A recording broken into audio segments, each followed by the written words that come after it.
How to join a private server in Among Us. Hello everyone, I am Bishaka and welcome to our channel. Now let's get right into the tutorial.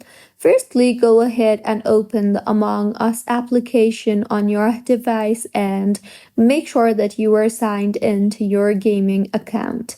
Now, tap on the play button you see there on top of your screen, and once you tap on the play option, you will see two different options, that is local and online. If you tap on the local option, you will be led to various games that is based in your location, and if you tap on the online option, you will be led to the private server and you will further be required to enter the code of your private server. So go ahead and enter the code of your private server in the enter code text box you see there, and with this you will be able to join the private server. So this was about how you can join a private server in Among Us. If you find this tutorial helpful, please like the video and do comment if you have any queries.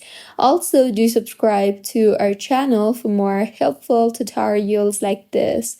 See you on the next one.